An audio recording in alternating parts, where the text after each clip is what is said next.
মনে হয়। আর আপনি যখন বনে জঙ্গলে ঘুরবেন তখন আপনার এয়ারগান দেখা যায় না। যদিও আমাদের দেশে শিকার নিষিদ্ধ, শিকারের চিন্তা করে কেউ এয়ারগান কিনবেন না, জাস্ট ফান শুটিং হিসাবে নেবেন। তো যাই হোক,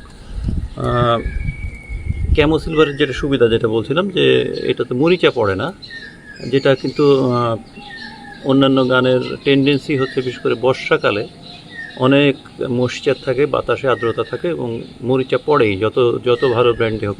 মানে ডায়নার লোহাতেও কিন্তু মরিচা পড়ে যায়, সবসময় তেল দিয়ে রাখতে হয়, তেলের একটা প্রলেপ রাখতে হয়। তো এইটাতে আপনার সেই ঝামেলাটা নাই, কোথাও কোনো মরিচা পড়বে না, এটা একটা বিরাট সুবিধা। আচ্ছা, আমি সাধারণত এখান থেকে শুরু করে এখানকার এই বাট প্যাডটা হচ্ছে জেনার চেয়ে ভালো। জেনারটা আমি কালকে বললাম যে ওদেরটা একটু খসখসে, যে এটা একটু সফটনেস আছে এই প্লাস্টিকের। এইটা হচ্ছে সিনথেটিক স্টকের সুবিধাও আছে, যেটা কালকেও পিএক্সে আমি বললাম যে আপনার রোদে বৃষ্টিতে ভিজলে কোনো সমস্যা নাই, যেই কার সেই থাকবে। আচ্ছা, এটার আমি যদি শ্যুট করি এভাবে তাহলে খুব সুন্দরভাবে আমাদের চিক রেসটা খুবই সুন্দর, মানে আমরা গাল যেখানে রাখি এবং সুন্দর কাঁধে চলে আসছে, মানে আমার কাঁধের সাথে একদম ম্যাচ হয়। আচ্ছা, এখান থেকে দেখতে পাচ্ছি আমরা এখানে স্কোপ লাগাতে পারবেন আপনি, এখানেও ডাবটেল স্কোপ লাগাতে হবে। এর পিছনে স্কোপ স্টপ আছে একটা নচ দেখতে পাচ্ছি, এখানে আপনার একটা মাউন্ট লাগাতে হবে যেন পিছনে সরে না আসে। আচ্ছা, তো প্রেসিহল কোম্পানির এই গানটা অত্যন্ত সুন্দর করেছে, তবে এটা হচ্ছে নাইট্রো পিস্টন। দেখেন এখানে নাইট্রো লেখা, এখানে স্প্রিং নাই, এখানে নাইট্রো আছে, এটা সবাই জানেন যে এনএক্স এথেনা বা NX 200 হচ্ছে নাইট্রো পিস্টন। তো নাইট্রো পিস্টনের সুবিধা হচ্ছে, আমি ভিডিও দিয়ে দিচ্ছি, যে এটাতে আপনার স্প্রিঙ্গারে যেমন এইরকম একটা ঝাঁকুনি লাগে পিছনে আবার সামনে, তো সামনে বা পিছনে এরকম একটা দুইটা ঝাঁকুনি লাগে, তো এইখানে একটা ঝাঁকুনি।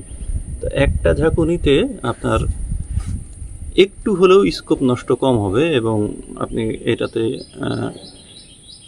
স্কোপ ব্যবহার করতে পারবেন, যেটা অন্যান্য স্প্রিঙ্গার এয়ারগানে করা যায় না। এদের মনে মিনার্ভাও একটা আছে একদম এরকম দেখতে, ওইটা স্প্রিঙ্গার, কিন্তু এটা হচ্ছে নাইট্রো পিস্টনের অসুবিধা হচ্ছে যে অনেক চলার পরে একটা সময় এটা আর কাজ করে না, এর মধ্যে গ্যাস ভরা থাকে, গ্যাসটা আসলে মনে হয় লিক হয়ে যায় বা বের হয়ে যায়। তো ওইটার জন্য যেটা করতে হয় সেটা হচ্ছে যে আপনাকে আরেকটা পিস্টন লাগিয়ে নিতে হবে, অথবা আপনি এটাকে স্প্রিঙ্গারেও কনভার্ট করতে পারবেন মনে হয়, আমার অবশ্য জানা নাই, আমি নিজে কখনো করিনি, তবে আমি কয়েকটা ভিডিও দেখেছিলাম যেখানে স্প্রিঙ্গারে কনভার্ট করেছিল নাইট্রো পিস্টনকে, বা স্প্রিঙ্গারকে সম্ভবত নাইট্রো পিস্টন করেছে, যাই হোক। তো ওইটা আপনারা একটু দেখে নেবেন যে কোনটা করা যায়। তবে নাইট্রো পিস্টনের যে চালিয়ে যে মজাটা পাবেন সেটা আপনি স্প্রিঙ্গারে পাবেন না। এটা হচ্ছে 15 ফুট পাউন্ডের এয়ারগান। 15 ফুট পাউন্ড এয়ারগান মানে হচ্ছে আমি PX 120 বা PX 100 যে যা পাওয়ার, এটাতেও সেই পাওয়ার একই রকম আপনার আসবে। এইখানে অটোমেটিক সেফটি আছে, আপনি লোড করার পরে এটা অটোমেটিক চলে আসবে পিছনে এবং ফায়ারের আগে আপনাকে সামনে ঠেলা দিতে হবে, এটা সামনে ঠেলা দিলে তখন আপনি ফায়ার করতে পারবেন। তো যত এয়ারগান আছে মানে পিসিপি ছাড়া, সেগুলো স্প্রিঙ্গার হোক বা নাইট্রো পিস্টন, কখনো ফাঁকা ফায়ার করবেন না, ফাঁকা ফায়ার গুলি ছাড়া, তাহলে আপনার গানের খুবই ক্ষতি হবে। ওইটা যে প্রচণ্ড জোরে এখানে আঘাত করে পিস্টনটা, যার জন্য ক্ষতি হয়, পিস্টনটা নষ্ট হয়ে যেতে পারে, বডি ক্ষতি হতে পারে, তো ওইটা কখনো করবেন না।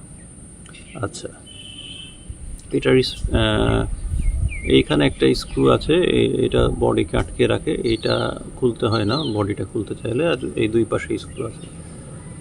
এইখানে যেটা একটা জিনিস সমস্যা হয় প্রায়, সেটা হচ্ছে যে আপনার স্প্রিঙ্গার এয়ারগানের এটা যদি নড়াচড়া করে আপনার এই ব্যারেল, তাহলে কিন্তু আপনার একটুর জন্য অ্যাকুরেসি অনেক ফল করে এবং সমস্যা হয়। তো এখানে যেই স্ক্রুটা ওরা দিয়েছে ওইটা যেন ঘুরে না যায়, সেই জন্য এইখান দিয়ে আপনার যদি স্টকটা খোলা যেত তাহলে বোঝা যেত। এখানে দেখা যাচ্ছে কি না, এইখানে একটা নাট আছে, ওইটাকে এই বরাবর এনে টাইট করতে হয়, তাহলে এই নাটটার ঘুরে না।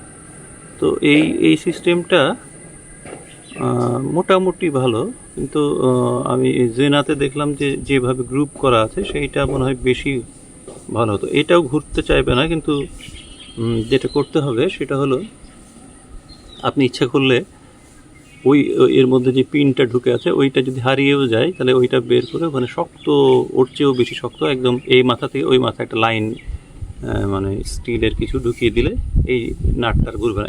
পেছনের টায়ারন সাইড ভালো মতো কাজ করে, নড়াচড়া করে না, একদম যেমন হওয়া উচিত। আর এটা হচ্ছে প্লাস্টিকের ফ্রন্ট সাইড, এটা আপনি এই নাটটা খুললে এটা খোলা যায়। তো যখন স্কোপ লাগাবেন তখন এটা খুলে নেওয়াই ভালো, নাহলে এটা অনেক সময় ক্লোজ রেঞ্জে ডিস্টার্ব করে দেখতে। তো এটা খুলে নিতে পারেন স্কোপ লাগালে। প্রত্যেকটা প্যালেটই খুব টাইট হয়, ব্যারেল সম্ভবত চোক ব্যারেল কিনা জানি না, তবে খুব সুন্দর ব্যারেল। প্রত্যেকটা প্যালেট টাইট হচ্ছে, এবং আপনার লোডিং করতে চাইলে আমি যেটা বলি যে সবসময় এদিকটা ধরে এক হাতে ঢুকিয়ে তারপরে করবেন। এইখানে আমরা দেখতে পাচ্ছি যে প্যালেট ঢুকাই, এটা হচ্ছে প্রিসিপ হলো নিজস্ব প্যালেট। এই যে দেখেন অনেক টাইট হচ্ছে, এবং টাইট হওয়াটাই ভালো, কারণ টাইট মানেই আপনার অ্যাকুরেসি ভালো হবে এবং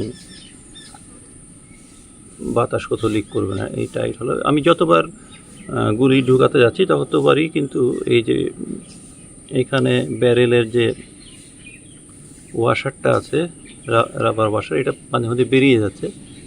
তো এটা ঢুকে থাকা উচিত, কারণ এটা হারিয়ে গেলে কিন্তু খুঁজে পাওয়া কঠিন, মানে এটা পাওয়া যায় না সহজে ওদের ছাড়া।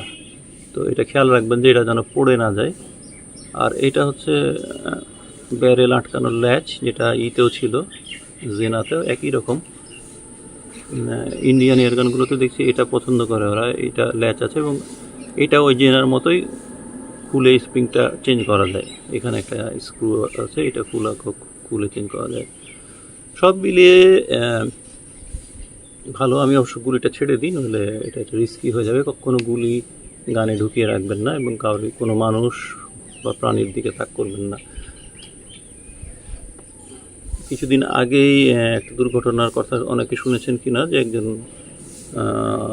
কোনো এক জায়গায় তার ছেলে সামনে দিয়ে দৌড় মারার জন্যে বাচ্চাটা গুলি খায়। তো এটা খুবই সাবধান, কখনো খালি মনে করে কারোর দিকেই এয়ার গান তাক করবেন না। আর বাচ্চা কাচ্চা আশেপাশে থাকলে কোনো শুটিং প্র্যাকটিস করবেন না, করলেও মানে সর্বোচ্চ সাবধানতা অবলম্বন করবেন যেন ও সামনের দিকে দৌড় মেরে না আসে, কারণ বাচ্চাদের টেন্ডেন্সি হচ্ছে সামনে চট করে চলে আসা। তো আমরা এই ফায়ার করবো, এটার আওয়াজটা বেশ জোরে হয় এবং বেশ পাওয়ারফুল শট হয়।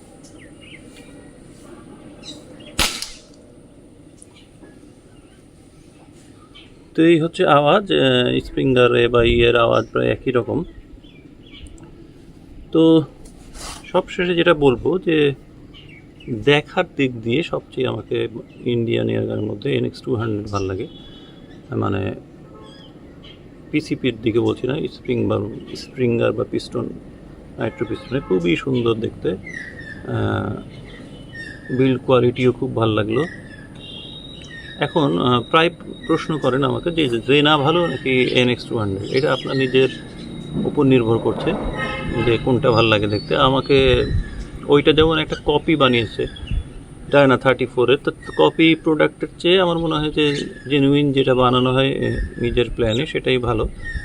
তারপরেও জেনা খারাপ না, জেনাও ভালো গান। NX200 হ্যাঁ, দুইটার মধ্যে হলে আমি হলে কোনটা কিনতাম, আমি হলে দুইটাই রাখতাম, যে মানে শখের রাখার জন্য।